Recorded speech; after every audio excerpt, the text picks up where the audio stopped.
तो प्यारे बच्चों नमस्कार, आपका स्वागत है हमारे YouTube चैनल जय क्लासेस पर। हमने आज से पहले आपके सामने हिमालय का स्थिति के आधार पर वर्गीकरण कर लिया था कि हिमालय स्थिति के आधार पर किन किन भागों में बांटा गया है, और हमने इन 3 भागों की बात कर ली थी, ग्रेट हिमालय, मध्य हिमालय और शिवालिक हिमालय। आज हिमालय का पहले परतों के आधार पर यह चट्टान हिमालय में कौन सी है इसके आधार पर बात कर लेते हैं। तो एक्सेप्टेड क्वेश्चन बनेगा हिमालय का ढाल। एक सवाल बनेगा कि हिमालय का ढाल कितना है।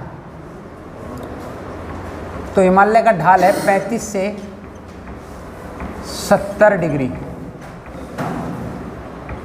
ये हिमालय का ढाल है। मैंने आपको बताया था कई पर्वतों के बारे में, कई चोटियों के बारे में मैंने बात करी थी कि जिन पर चढ़ना भी बड़ा मुश्किल है, वो ढाल के कारण ही एक समस्या है। इसी घने अधिक ढाल होने के कारण उन पर स्लाइडिंग ज़्यादा है। वो ऊंचाई में कम होने के बावजूद भी वहाँ तक हम पहुँच नहीं पा रहे, चढ़ नहीं पा रहे। ठीक है, बात करते हैं हिमालय किन किन चट्टानों से मिलकर बना है। तो हिमालय को अगर हम डिवाइड करें तो हिमालय लगभग 70 किलोमीटर गहराई तक ढाल बांटा गया है। सबसे जो ऊपरी परत है हिमालय की, प्रथम परत, ये बनी है अवसादी चट्टानों से।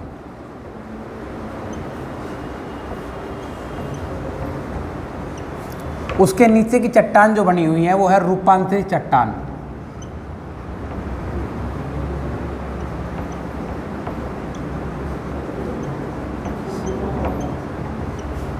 नंबर 3 पर आएगी 70 किलोमीटर को इधर लिख देता हूँ, 70 किलोमीटर तक की गहराई तक हम गए।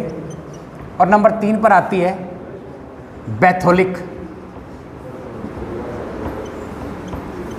बैथोलिक चट्टान। और नंबर 4 पर आती है ग्रेनाइट चट्टान। तो हिमालय का अगर हम परत दर परत करें एनालिसिस तो हम पाते हैं कि सबसे ऊपर उसके ऊपर अवसादी चट्टान मिलेगी। ठीक है, अपक्षय हो रहा, अवसाद से ऊपरी भाग बना हुआ है। उसके नीचे रूपांतरित। क्यों ऐसा क्यों हुआ? मैंने बताया था कि हिमालय का निर्माण जो है 2 प्लेटलेस छोरी, 2 प्लेट टकराए, उनके टकराने से निर्माण हुआ। और उनके बीच में जितने अवसाद आए, पेड़ पौधे या जीव, सब उन्हीं के बीच में आकर दब गए। और जहाँ निर्माण हुआ, जो उनके बीच में कई चीज़ों के मिलने से बना, तो ये ऊपर ऐसा तो बना अवसाद का। और उनके परिवर्तित रूप को हमने कहा रूपांतरित चट्टान। जो तीसरी प्लेट है बैथोलिक प्लेट, यहाँ ज़मीन के अंदर से आने वाला मैग्मा इस परत के अंदर भरा हुआ है और वो ठंडा हो गया। और ठंडा होने से जो निर्माण हुआ वो बैथोलिक चट्टानों का हुआ। और नंबर 4 और आखिरी है, सबसे निचली जो परत है वो ग्रेनाइट चट्टानों की है। सबसे अधिक गहराई पर हिमालय के अंदर ये चट्टान है। ठीक है, अब हिमालय का नदियों के आधार पर वर्गीकरण कर लेते हैं। हिमालय को नदियों के आधार पर भी 4 भागों में बांटा गया है। स्थिति के आधार पर मैंने वर्गीकरण कर लिया, परत के आधार पर वर्गीकरण कर लिया। अब अगर हम हिमालय की बात करें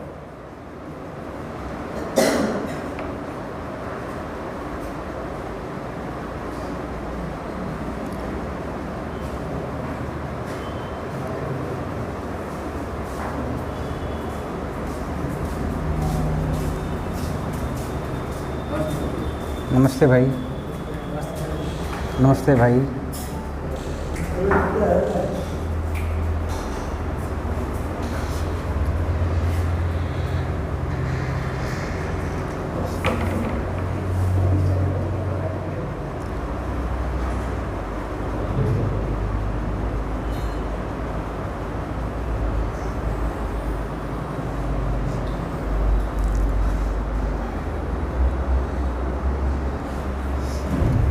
ठीक है, अब आप जानते हैं कि हिमालय यहाँ से लेकर यहाँ तक फैला हुआ है। ठीक, तो हिमालय के 4 भाग किए गए नदियों के आधार पर। यहाँ से एक नदी निकली और यहाँ से होती हुई इस तरफ चलेगी पाकिस्तान। नदी का नाम है सिंधु नदी। ठीक है, एक और नदी यहाँ से निकली और इस तरफ होती हुई चली गई पाकिस्तान। नदी का नाम है सतलुज नदी।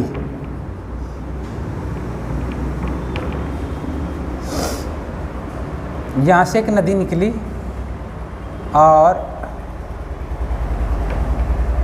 यहाँ से निकालो और इस तरफ चली गई। नदी का नाम है, यहीं से चलिए, नदी का नाम है तीस्ता नदी। एक नदी यहाँ से निकली, यहाँ से होती हुई, यहाँ से होती हुई इस तीस्ता में आ मिली। नदी का नाम है ब्रह्मपुत्र नदी। यहाँ एक नदी है, इसका नाम है काली नदी। ठीक है, एक बार इस डिवाइडेशन को और इन नदियों की स्थिति को समझिए आप ज़रा, फिर हम हिमालय का डिवाइडेशन करेंगे। इन नदियों को समझने में आपको कोई दिक्कत हो रही हो तो मुझे बताओ।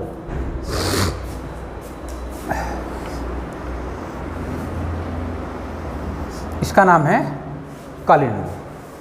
ठीक है, इसके आधार पर हिमालय के 4 भाग करने वाला हूँ मैं। नदियों के आधार पर हिमालय का वर्गीकरण। ठीक है, पहली नदी मैंने बताया यहाँ से चली और ऊपर से होती हुई चली गई पाकिस्तान, नाम है सिंधु नदी। दूसरी नदी ये भी यहाँ से होती हुई चली गई पाकिस्तान, फिर यहाँ से एक नदी आई वो इस तरफ चली गई, उसका नाम है काली नदी। ये तीस्ता जल विवाद, अब इसके बारे में हम बात कर चुके हैं, तीस्ता नदी। ठीक है, हमारे और बांग्लादेश के बीच में जल विवाद रहा इसको लेकर। और ये ब्रह्मपुत्र नदी है, ये अरुणाचल प्रदेश से, असम से होती हुई यहाँ पहुँची। ठीक है, बोलो।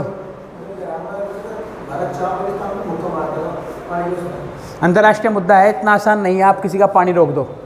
आप 20 की क्लासों में आए नहीं, अगर आप 20 की क्लास में आते तो ये बात ना कहते। आप क्लास में नहीं आए, बीच में हम इस बारे में बात कर चुके। 1960 का भारत पाकिस्तान जल समझौता, जिसमें ऊपर की 3 नदियों का, जिसमें सिंधु और उसके साथ चिनाब और झेलम, इनका 80% पानी पाकिस्तान प्रयोग करेगा, 20% हम। नीचे की 3 नदियाँ जिनमें सतलुज और सतलुज की 2 सहायक नदियाँ हैं, उनका 80% पानी हम प्रयोग करेंगे और 20% पाकिस्तान।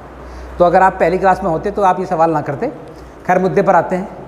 मुद्दे पर डिवाइडेशन पहली बात करते हैं। सबसे पहला भाग, इसका नाम रखा गया है पंजाब हिमालय। इसका एक नाम हो रहा है पंजाब हिमालय के साथ में जम्मू एंड कश्मीर हिमालय भी कहते हैं इसको। वर्गीकरण आप समझिए, वर्गीकरण क्या होगा। यह है सिंधु एवं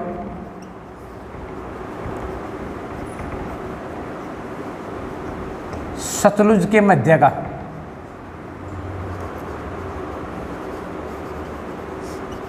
का क्षेत्र है। इसके प्रभाव में कौन कौन आएगा, कौन कौन सा स्टेट इससे प्रभावित होंगे? J&K, पंजाब, ये इससे प्रभावित होने वाले महत्वपूर्ण राज्य हैं। इसी कारण से इस परियोजना या इस क्षेत्र का हिमालय के नाम जो है वो पंजाब अथवा J&K हिमालय है। ठीक हो गया, या तो कोई कन्फ्यूजन नहीं है? ठीक है। नंबर 2 है कुमायूं हिमालय।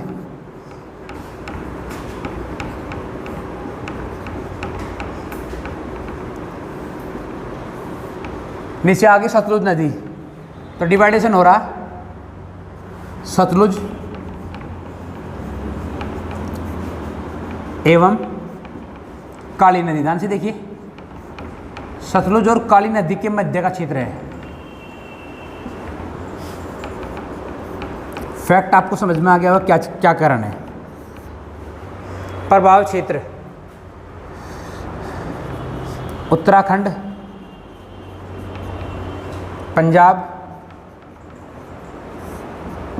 और आपका जो है हिमाचल प्रदेश, ये इसके प्रभाव क्षेत्र है।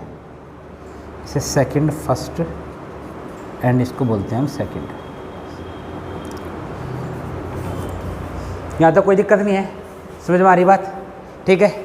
अब यहाँ आगे हम, ये कौन सा देश पड़ता है यहाँ? मैंने आपको पढ़ा रखा मैप में। ये हमारा क्या है? सिक्किम है।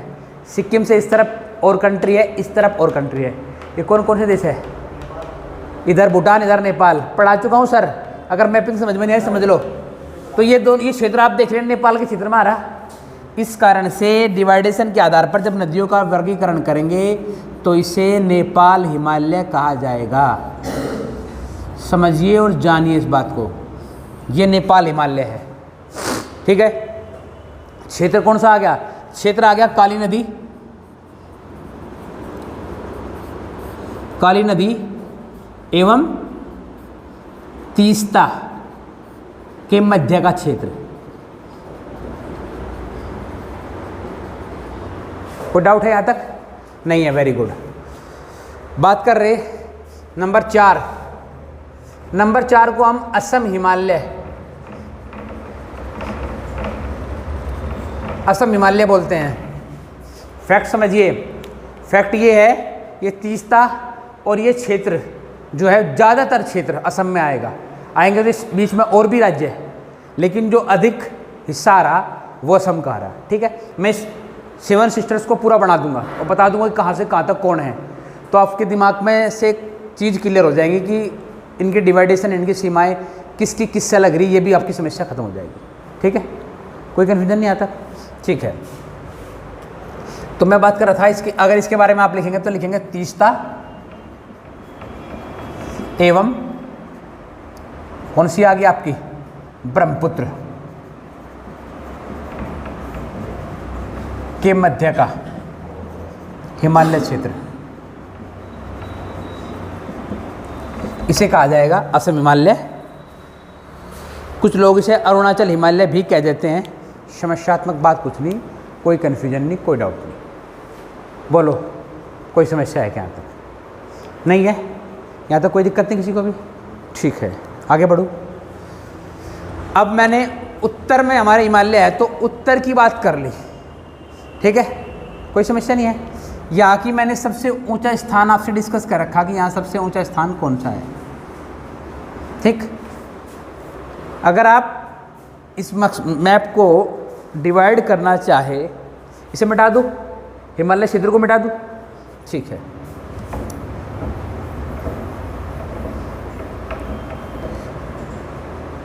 हिमालय को मिटा रहा हूँ और उन नदियों को मिटा रहा जो नदियाँ इस क्षेत्र को प्रभावित कर रही थी।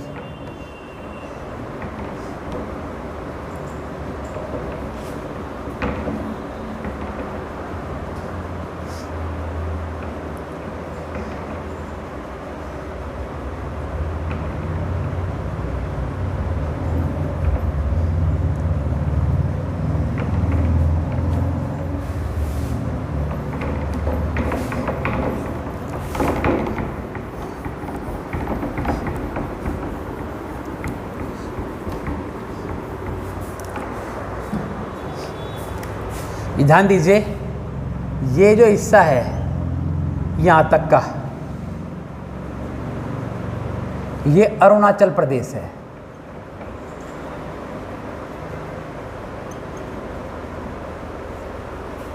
ये इससे लगा हुआ ये हिस्सा नागालैंड है।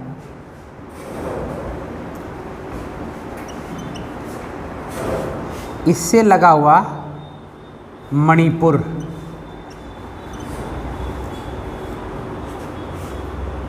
ये जो नीचे लटक गया ऐसे, ये मिजोरम,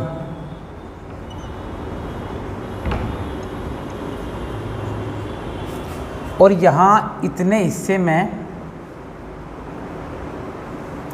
और थोड़ा बड़ा, इसे ऐसे लंबा कर दो, ये आपका हो गया मेघालय।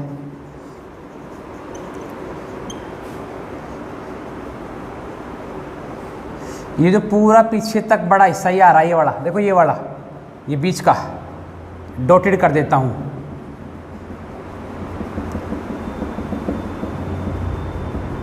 नीचे नहीं,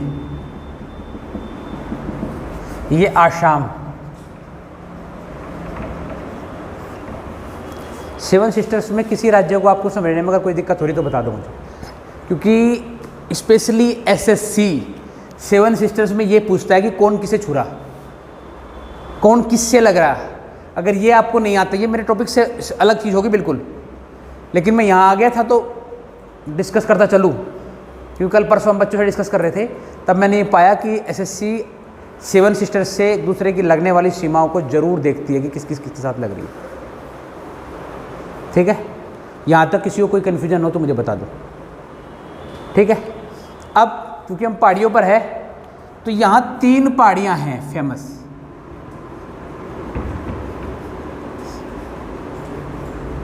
ठीक है, और इन 3 पहाड़ियों के नाम हैं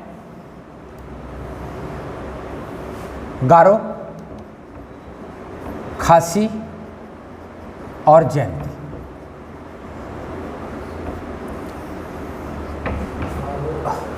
गारो, खासी और जयंती, ये इन 3 पहाड़ियों के नाम हैं। मज़ेदार बात यह है कि इन 3 पहाड़ियों की विशेषता यह है कि ये पूरे भारत में सर्वाधिक वर्षा क्षेत्र का निर्माण करती है। अगर आपसे एक्सेप्टेड सवाल वर्षा क्षेत्र का पूछा जाए, मैंने लिखी है, अगर आपसे पूछा जाए कि वर्षा के लिए संपूर्ण भारत में सर्वाधिक निम्न दाब कहाँ होगा, तो सर्वाधिक निम्न दाब कहाँ होगा? ध्यान रखना, ये उत्तर भारत है, यहाँ सर्वाधिक, ये बेल्ट है पूरी, यहाँ सर्वाधिक निम्न दाब होगा, इसीलिए वर्षा का क्षेत्र भी बन जाता है। ये यहाँ तक वर्षा होती है बंगाली खाड़ी से आने वाले मानसून की, ठीक है। यहाँ निम्न दाब नहीं है लेकिन सर्वाधिक वर्षा हो रही। मैंने कहा था जहाँ दाब निम्न होगा, हवाएं उच्च दाब से निम्न दाब की ओर चलेगी, वो अपने साथ वाटर वेपर लेकर आ रहा होगी, वर्षा करवा देगी। यानी कि निम्न दाब है तो यहाँ वर्षा होनी चाहिए थी, इसी बेल्ट में कहीं से ज़्यादा होनी चाहिए थी, लेकिन सर्वाधिक वर्षा वाला क्षेत्र यही है। यही आपका माशिंगराम है मेघालय में, ठीक है, भारत का सर्वाधिक वर्षा वाला क्षेत्र। तो उसके लिए, क्योंकि हम पहाड़ी पढ़ रहे तो उसके लिए 3 पहाड़ियाँ जिम्मेदार हैं। ये 3 पहाड़ियाँ एक ऐसे एंगल पर स्थित है जो एक समबाहु त्रिभुज का निर्माण कर रही। इनके खड़े होने से ऐसा लगे जैसे कोई समबाहु त्रिभुज बन गया हो, और जब कोई चक्रवात, कोई मानसून इनके बीच में घुस जा तो वो निकल नहीं पाता, वो निरंतर एक दूसरे से टकरा के इन्हीं से टकराता रहे, और जब तक उसके अंदर का संपूर्ण वाटर वेपर यहाँ ना गिर जाए तब तक वो निकल ही नहीं पाएगा, वो खत्म हो जाएगा यहीं गिर के। तो इस वजह से ये क्षेत्र सर्वाधिक वर्षा का क्षेत्र है। पहाड़ी पढ़ रहे, इसलिए मैंने पहाड़ी के आधार पर इस क्षेत्र की व्याख्या करी, आपको बताया कि क्या इसकी विशेषता है। बोलो कोई दिक्कत है क्या? नहीं। यहाँ की सबसे ऊंची चोटी नोकरेक, याद रखना, एक्सेप्टेड है, पूछ सकता है, गारो की है। इन तीनों में सबसे ऊंची चोटी जो है वो गारो की है और नाम है नोकरेक, सबसे ऊंची चोटी है, ठीक है। तो उत्तर की पहाड़ी, उत्तर का हिमालय मैंने बात कर ली आपसे, ठीक है, कोई कन्फ्यूजन नहीं। मैंने थ्योरी में बताया था कि हिमालय इसलिए बना तब Indo Australian plate Eurasian plate से टकराई, हिमालय का निर्माण हो गया। इसका मतलब इससे पीछे भी कहीं भारत है, और इससे पीछे भी कहीं भारत है, तो उसमें पहाड़ पर्वत जरूर होंगे, ठीक है, और उसमें पहाड़ पर्वत होंगे। तो हम अब उन पर्वतों की बात करते हैं, ठीक, और उन पर्वतों को प्रायद्वीपीय भारत के पर्वत कहते हैं। यहाँ से यहाँ तक का क्षेत्र मैंने बताया था जो समुद्र से 3 ओर से घिरा हुआ है, उसे कहते हैं प्रायद्वीपीय भारत। तो अब हम बात करेंगे प्रायद्वीपीय भारत के, प्रायद्वीपीय भारत के पर्वत, इनके बारे में बात करने जा रहे हैं, ठीक है। यहां से लेकर, देखो ये आपका गुजरात है, गुजरात से शुरू कर रहा और दिल्ली तक सबसे प्राचीन पर्वत श्रेणी है, नाम है अरावली पर्वत, ठीक है। गुजरात से लेकर, मैं अगर आप उसके स्टेट भी लिखना चाहेंगे तो मैं लिखवा दूंगा, नो प्रॉब्लम। पहले मैं नंबर 1 पर डाल रहा हूं अरावली पर्वत श्रेणी। इसका नाम सुना होगा आपने, क्या है? नंबर 1 इसके अंदर फर्स्ट बात ये आ गई, एरो कर देता हूं, ये है अरावली पर्वत श्रेणी, ठीक है। पहली बात आ गई, सबसे पुरानी पर्वत श्रेणी है। इसके बारे में मैंने आपको बताया था कि किस प्रकार का पर्वत है, किस प्रकार का पर्वत है। मैंने बताया था इसका निर्माण किस तरह से हो रहा है। अब ये किस तरह का पर्वत माना जाता है, मुझे बस ये बताओ, हैं? ये एक जो बता रखा तुम्हें वो नहीं पता, ये एक अवशिष्ट पर्वत है। मैंने तुम्हें पढ़ाया था, बताया था, मैंने कहा था कि हो सकता है ये कभी एक मोड़दार पर्वत रहा होगा, ठीक है, लेकिन इसके अपक्ष से इसका अपक्ष होता रहा निरंतर, और फिलहाल ये एक अपशिष्ट पर्वत है। किन किन राज्यों से ये होकर गुजर रहा है? मैंने दिखाया आपको गुजरात, गुजरात के बाद राजस्थान, बढ़िया, बहुत जल्दी पहुंच गए, पंजाब और दिल्ली, यहाँ आओ, ठीक है। दिल्ली में फेमस है इसका हिस्सा रायसीना पहाड़ी,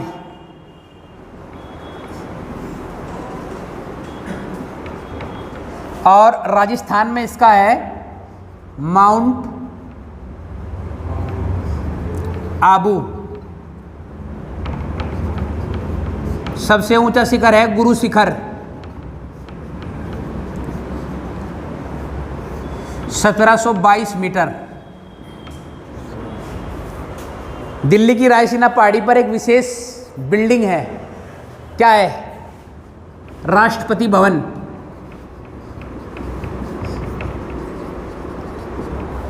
ये चीज़ें अरावली पर्वत के बारे में इंपॉर्टेंट है, कहाँ से कहाँ तक फैला हुआ है और क्या करता है, और भी इंपॉर्टेंट है भारत की। इससे जो देखिए ध्यान दीजिए, इससे जो पूर्वी क्षेत्र है, पश्चिमी क्षेत्र है, जिस क्षेत्र से ये होकर गुजरा वहाँ के इसने 2 हिस्से कर दिए। मैंने बताया कि यहाँ से घुसने वाला, यहाँ से जो मानसून घुसता है वो इस तरफ बढ़ेगा, जब वो मानसून यहाँ पहुँचेगा तो अरावली पर्वत से टकरा के वापस लौटेगा या फिर इस तरफ बढ़ जाएगा, वो इस तरफ नहीं जाएगा, ठीक है। इस कारण से इस तरफ का जो क्षेत्र है वो अर्ध मरुस्थल, और इस तरफ का जो क्षेत्र है वो शुष्क मरुस्थल बन जाता है। 50 से 25 सेंटीमीटर से भी कम वर्षा होती है, 25 सेंटीमीटर से भी कम वर्षा क्षेत्र है, इस कारण यहाँ भारत का सबसे बड़ा रेगिस्तान है, ठीक है। जिम्मेदार कौन हो गया? अरावली पर्वत श्रेणी। फैक्ट समझ में आ गया? इस तरफ भी अधिक वर्षा नहीं होती, ठीक है, लेकिन इसकी तुलना में कुछ अच्छी होती है, इसलिए अर्ध शुष्क मरुस्थल बोलते हैं। यहाँ तक कोई कन्फ्यूजन है? मान लो कि ये पर्वत श्रेणी तुम्हें क्लियर होगी, आगे बढ़ते हैं।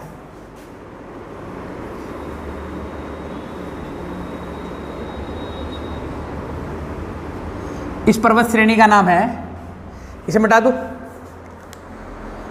अरावली का मैटर खत्म कर दूं यहाँ से, अगली पर्वत श्रेणी चलते हैं। इसका नाम है विंध्याचल।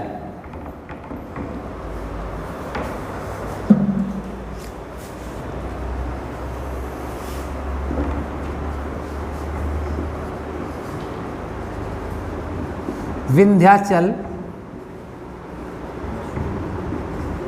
पर्वत श्रेणी, नाम सुना होगा इसका कहीं या नहीं सुना?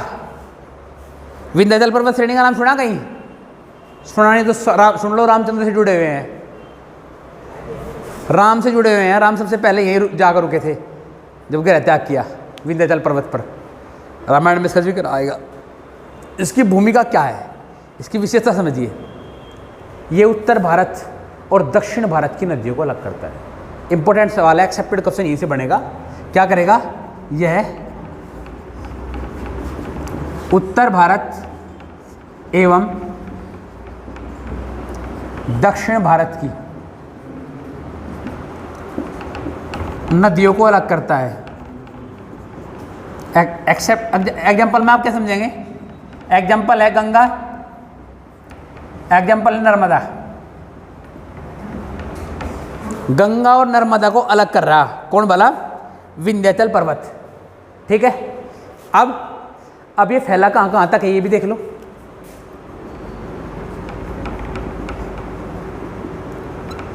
गुजरात से तो शुरू होगा, एमपी जाएगा और छत्तीसगढ़ जाएगा।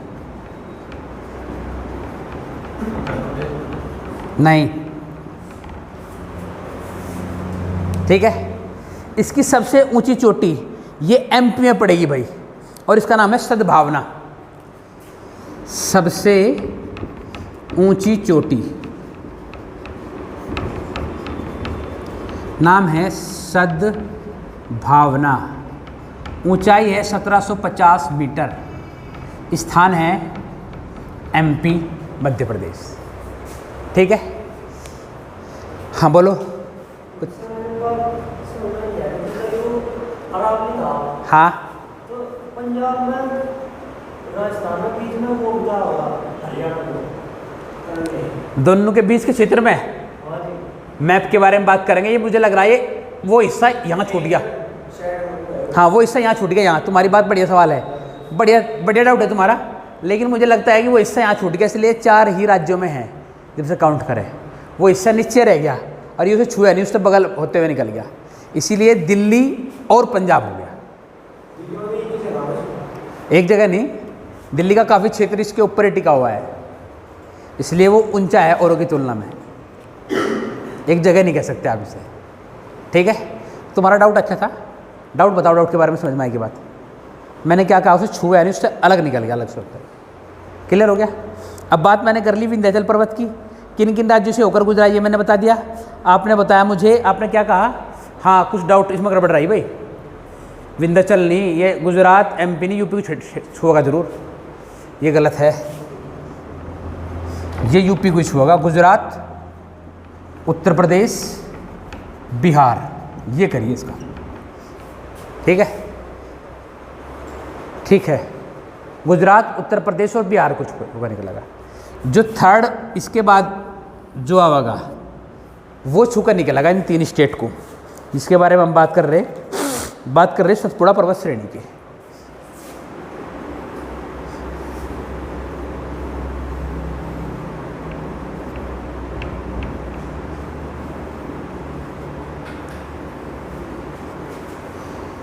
ये जो पूरी बनेगी ना मिल गए, ये सतपुड़ा पर्वत श्रेणी है।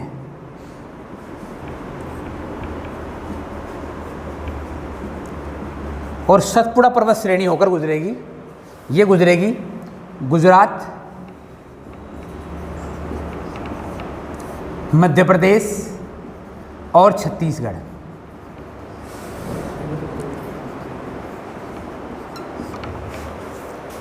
ठीक है, क्लियर हो गया।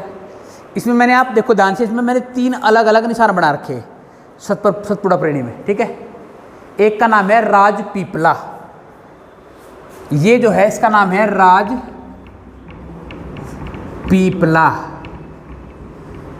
इसका नाम है महादेव और इसका नाम है मैकाल। ये 3 अलग अलग चोटियां है और 3 अलग अलग चोटियां मिलकर सतपुड़ा पर्वत का निर्माण कर रही। बोलो यहाँ तक का कोई कन्फ्यूजन हो तो बताओ। ठीक है, इसकी सबसे ऊंची चोटी जो है वो है धूपगढ़। सबसे ऊंची चोटी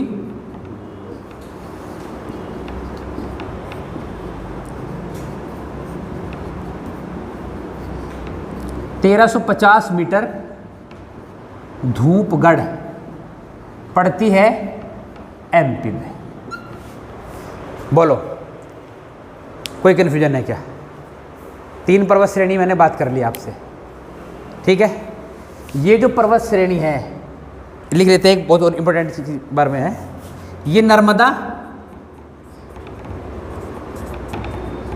नर्मदा एवं ताप्ती का विभाजन करती है।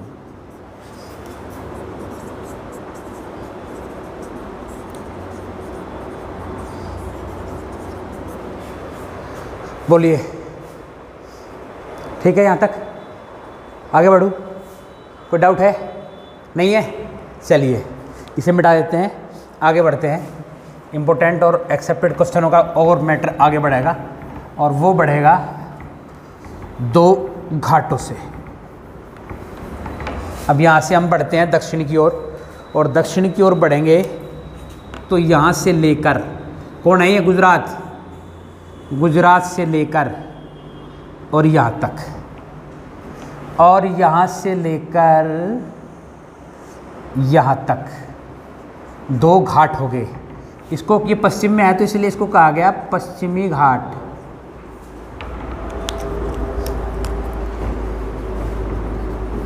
और ये पूर्व में है तो इसको कहा गया पूर्वी घाट। ठीक है, पहले घाट देख लो, घाट क्या है।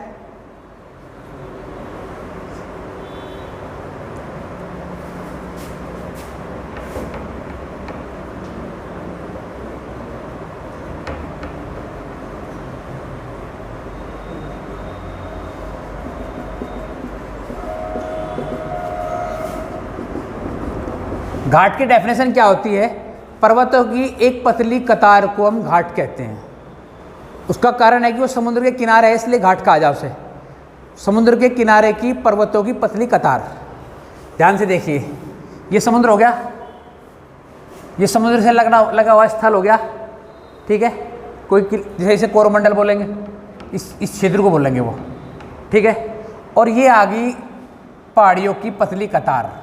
ये पूर्व में है तो इसे पूर्वी घाट, और ये पश्चिम में है तो इसे पश्चिमी घाट कहा जाएगा।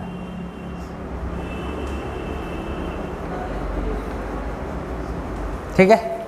पश्चिमी घाट लंबाई में अधिक है लगभग। अगर हम पश्चिम घाट की बात करें, पहले पश्चिमी घाट की बात कर लेते हैं। तो पश्चिमी घाट प्यारे बच्चों, गुजरात से शुरू कर दिया हमने।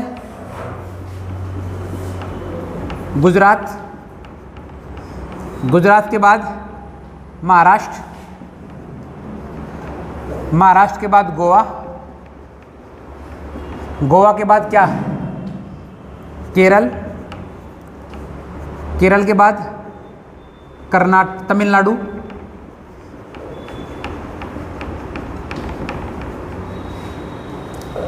इन जगह से होकर गुजर रहा।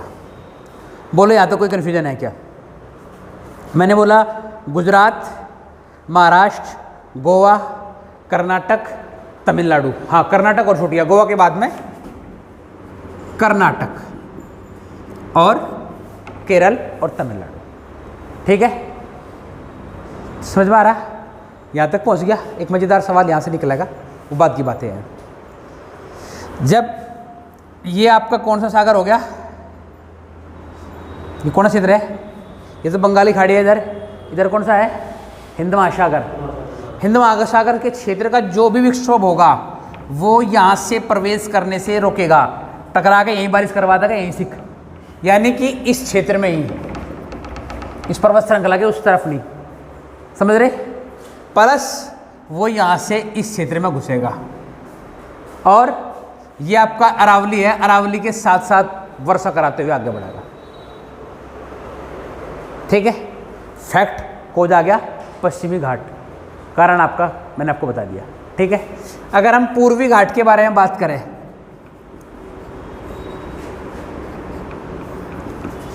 तो पूर्वी घाट, हाल फिलहाल में पूर्वी घाट पर एक भयंकर तूफान आया हुआ है। ठीक है, तो ये शुरू होता है उड़ीसा से,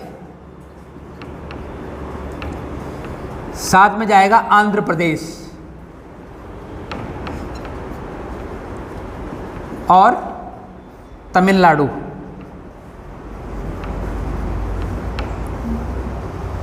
ये 3 राज्यों से होकर गुजरेगा पूर्वी घाट। एक्सेप्टेड सवाल क्या है वो सुनो। एसएससी ने पूछ रखा था पिछली बार CGL टायर 1 में, पूछा था कि कौन सा ऐसा स्टेट है, कौन सा ऐसा राज्य है जो पूर्वी घाट और पश्चिमी घाट दोनों में है। देख लो, तुम्हें दिखाई दे जाएगा। ठीक है, अगर तुम्हें पता है कि पूर्वी घाट कहाँ से कहाँ तक है तो तुम समझ जाओगे, अगर नहीं पता तो फिर तुम्हारी समझ से बाहर। यहाँ इसकी जड़ में एक पर्वत श्रेणी है जिसका नाम है नीलगिरी पर्वत श्रेणी।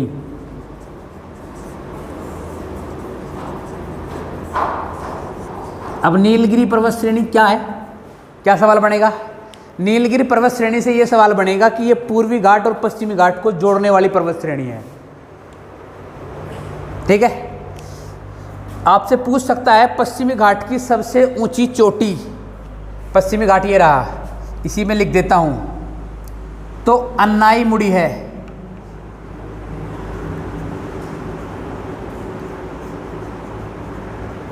सबसे ऊंची चोटी है, 2500 कुछ है, एग्जैक्टली मुझे याद नहीं कि 2500 कितने मीटर है। ठीक है, 2562-65 के आसपास ऐसी है, इतनी ऊंची चोटी है। ठीक, अब अब इसके नीचे ये एक पर्वत श्रेणी आ गई अन्नामलाई। आपसे पूछ सकता है कि ये कहाँ है, तो ये केरल में पड़ती है बच्चों। कहाँ पड़ती है? केरल में। और इसके नीचे मैंने बताया कि एक पर्वत श्रेणी और आ गई अन्नामलाई। ये जो अन्नाईमुड़ी मैंने बोली है, ये इस अन्नामलाई का भी हिस्सा है, यानी कि ये पश्चिमी घाट और अन्नामलाई जुड़े हुए हैं एक दूसरे से। ये अन्नामलाई पश्चिमी घाट का हिस्सा होगी। समझ में आ गई बात? अन्नामलाई पर ही अन्नाईमुड़ी है, इसलिए टेंशन वाली बात नहीं। कर तुम्हें सामने सवाल आ जाए, तुम सोचते रहो कि हमने पश्चिमी घाट की सबसे ऊंची चोटी सुना था, लेकिन ये तो अन्नामलाई पर आ गई, तो तुम्हें टेंशन लेने की जरूरत नहीं। ठीक है, ये इसी का हिस्सा है। ये दोनों मिलकर ही पश्चिमी घाट का निर्माण कर रहे हैं। क्लियर हो गया? ठीक है। इसके नीचे एक पर्वत श्रेणी और है जिसे कहा जाता है इलायची।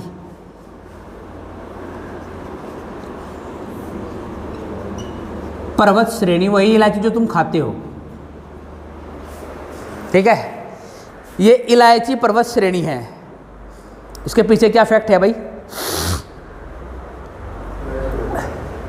यहाँ इसकी दिखता हो, केरल से लगा हुआ है और केरल मसालों के लिए फेमस है और इलायची का सघन क्षेत्र है। इसी कारण से इस पर्वत का नाम इलायची पर्वत माना गया है। फैक्ट समझो, बात समझो, तुम्हें समझ में आई क्या? ठीक है। इसके नीचे सबसे लास्ट में एक पर्वत श्रेणी है, नाम है नागकोल। नागकोल पर्वत श्रेणी। इससे सवाल बनेगा, प्रायद्वीपीय भारत की सबसे दक्षिणतम पर्वत श्रेणी कौन सी है? ये आपसे सवाल बन सकता है। तो वो पर्वत श्रेणी है नागकोल पर्वत श्रेणी। बताओ, यहाँ तक कोई कन्फ्यूजन, कोई डाउट, कोई बात हो तो बताओ। ठीक है। विंध्याचल पर्वत से एक विशेष बात ये बनी, यहाँ से एक नदी निकलती है बहुत फेमस, यहाँ से निकलती है माही नदी। कौन सी? माही नदी। ध्यान रखना, दक्षिण भारत की ओर बढ़ेगी वो। ठीक है। यहाँ मैंने आपको बताया कि ये सतपुड़ा की श्रेणी है। ये नर्मदा को उस तरफ और ताप्ती को इस तरफ, इसलिए नर्मदा और ताप्ती का विभाजन करती है। ठीक है। ये भी सवाल आपसे पूछ सकता है। और आपसे कोई ऐसा सवाल हो जो छूट गया हो मुझसे, मैंने आपको बता दी सतपुड़ा श्रेणी, पूर्वी घाट के बारे में मैंने आपको बता दिया, पश्चिमी घाट के बारे में बता दिया, और क्या पूर्वी घाट की लंबाई बताइए कितनी बताई मैंने आपको? पश्चिमी घाट जो है ना 1400 से लेकर 1600 तक है। 1400 से लेकर 1600 किलोमीटर तक फैला हुआ है। ठीक है, क्लियर हो गया? और इसकी एवरेज अगर कहीं आओगी तो 1460 आओगी। नागकोल पर्वत या लंबाई है यहाँ से लेकर यहाँ तक। हाँ, ध्यान रखना है, किलोमीटर में है। इतने किलोमीटर किसी की ऊंचाई नहीं हो सकती। ठीक है, क्लियर हो गया? तो मैं मान के चलूँ कि मैंने उत्तर के, दक्षिण के, संपूर्ण भारत के सारी पर्वत श्रेणी आपसे डिस्कस कर ली। आपके साथ सारी पर्वत श्रेणियों की मैंने बात कर ली जो एक्सेप्टेड हो। मैंने हिमालय की बात कर ली, उत्तर की पर्वत श्रेणियों की बात कर ली, उत्तर के क्षेत्रों का विभाजन कर लिया। उसके साथ साथ फिर मैंने प्रायद्वीपीय भारत के पर्वत की बात कर ली, जिनमें आपसे जो है ये अरावली की पर्वत श्रेणी, ये विंध्याचल, ये सतपुड़ा, ये पश्चिमी घाट, ये पूर्वी घाट, यहाँ दक्षिण में पड़ने वाली 4 चोटियाँ या 4 पर्वत क्षेत्र मैंने बात कर ली। ये इन दोनों को जोड़ रहा नीलगिरी, उसके बाद अन्नामलाई, उसके बाद इलायची, और एक्सेप्टेड क्वेश्चन है नागकोल, दक्षिण भारत की सबसे दक्षिणतम या प्रायद्वीपीय भारत की सबसे दक्षिणतम चोटी। एक सवाल। दूसरा सवाल आपसे पूछ सकता है प्रायद्वीपीय भारत की सबसे ऊंची चोटी। सवाल समझ में आ रहा? इससे नीचे नीचे प्रायद्वीपीय भारत है तो आपकी जो हमारी जो है कंचनजंगा वो इससे अलग हो जाएगी। ठीक है, जो हमारी भारत की है K2 इससे अलग हो जाएगी, तो रहेगी नीचे। तो नीचे कौन सी सबसे ऊंची है? तो अगर आपसे पूछ लिया दक्षिण भारत की सबसे ऊंची चोटी तो भी अन्नाईमुड़ी है। अगर आपसे पूछ लिया दक्षिण वो प्रायद्वीपीय भारत की सबसे ऊंची चोटी तब भी अन्नाईमुड़ी है। आपसे पूछ लिया पश्चिम घाट की सबसे ऊंची चोटी तब भी अन्नाईमुड़ी है। आपसे पूछ लिया ये किस क्षेत्र में पड़ती है? ये केरल में पड़ती है। कहाँ पड़ती है? अन्नामलाई पर्वत श्रेणी पर। ठीक है, बताओ कोई डाउट हो तो अब डाउट ले लेता हूँ तुम्हारा, कोई डाउट हो तो। कोई डाउट नहीं है? मान क्लोज डिस्क्लोज कर दूँ मैटर को आज के। ठीक है, तो आपने यहाँ तक इतना बढ़िया तरीके से ये वीडियो देखा और उसे समझा, उसके लिए बहुत बहुत धन्यवाद। Thank you very much.